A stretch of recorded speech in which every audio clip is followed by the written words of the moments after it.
কয়জনের ভাগ্যে জোটে আলিফের মতো একজন মানুষ। আলিফ, ও লতা, বুঝছো কয়জনের ভাগ্যে জোটে বলো? তুমি খুশি না আলিফের মতো মানুষ পায়ে? হ্যাঁ,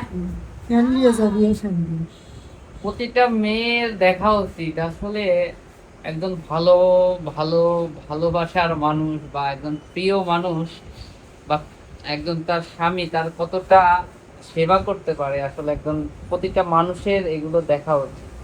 কেননা আমি আসলে আমার ক্যামেরাটা, এই যে আলিফের মতো একজন স্বামী পাওয়া প্রতিটা মেয়ের কপালে আসলে জোটে না, ভাগ্য প্রত্যেকটা মেয়ের।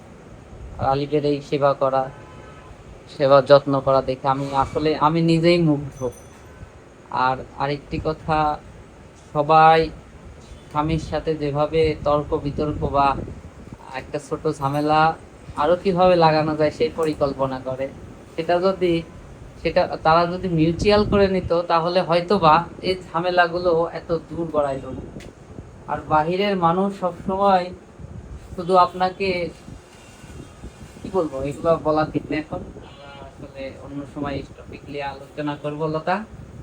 এখন লতার অপারেশন, আসলে আমিও সারাদিন ব্যস্ত ছিলাম, যার কারণে আমি আসতে পারি নাই। লতা, আমি অসংখ্য ভাবে ক্ষমা প্রার্থী, দুঃখিত, আমি ছিলামই না, বুঝছো। দেখছেন, মানে একটা ফ্যানে হচ্ছে না, দুইটা ফ্যান দুই পাশে থেকে লাগাই দিচ্ছে।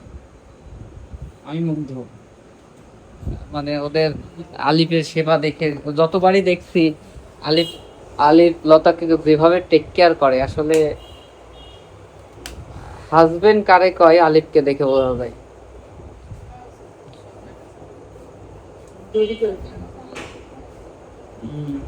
আসলে মানে প্রতিটা হাজবেন্ডকে শেখা উচিত আলিফকে দেখে। আসলে বিয়ে শুধু বিয়ে নয়, আসলে বিয়েটা সামাজিক যে তিন কালেমার বন্ধন, সেই তিন কালেমার বন্ধন শুধু ভালোবাসা বা দেখানো ভালোবাসা বা বললেই ভালোবাসা যে আমি ভালোবাসি, আমি পছন্দ করি। কই যাও নিচে। আসলে দেখুন, অনেকে বলে যে আলিফ কত সুন্দর, লতা কত অসুন্দর, তারপরে ভালোবাসায় তাদের কিন্তু কোনো কমতি নেই। এটা দেখে আমি আসলে আরো মুগ্ধ হয়ে যাই। আলিফ, আলিফ, খাওয়া দাওয়া করছো তুমি? মনে হয় করো নাই। সে 8টার দিকে একসাথে গেছি, সকাল 8টায় দৌড়াদৌড়ির মধ্যে আছে। আসলে আমি না, এইটা তোমার আসলে বদ অভ্যাস বলবো না সদভ্যাস বলবো, আমি বুঝে পাই না। এটা হচ্ছে অভ্যাস না, এটা হচ্ছে কি বলে, এটা পরিবেশের শিক্ষা। আলিপের এলাকার বগুড়া আপনারা অনেকেই জানেন, বগুড়ার মানুষ ম্যাক্সিমাম পান খায় আমি শুনছি। সো ওইটার থেকে, পরিবেশ থেকে সে শিক্ষা গ্রহণ করে এই কাজটা করে, সেটা ব্যাপার না। পেটে কি ভাত ঢোকে নাই তোমার? আরে যাই হোক, লতা তুমি এখন কেমন আছো? কথা বলতে পারছো? আসলে লতার কি হয়েছিল আমরা পরে আলিপের থেকে শুনবো। লতা এখন ভালো আছে, বিস্তারিত আমরা পরে হয়তো বা অন্য কারো ভিডিও থেকেও, মেজর টিভি আছে, আরো কি কে আসছিল আমি জানি না, আসলে আমি আসতে পারি নাই।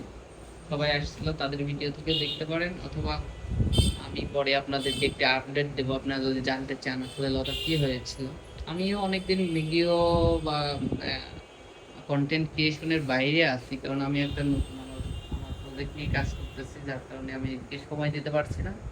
তো সবাই লতার জন্য দোয়া করবেন। সর্বোপরি আলিফ লতার এই সংসার, তারা যেন সারা জীবন যে মানে জীবনে যতদিন আল্লাহ তাদের হায়াত রাখে, তারা যেন এইভাবেই তাদের সংসার বা তাদের সম্পর্ক এইভাবেই থাকে। এই সম্পর্কের মাঝে কেউ যেন ফাটল ধরাতে না পারে, সেই দোয়াটা করবেন। আল্লাহ তার দ্রুত সুস্থ হয়ে যাক, এই শুভকামনা করছি।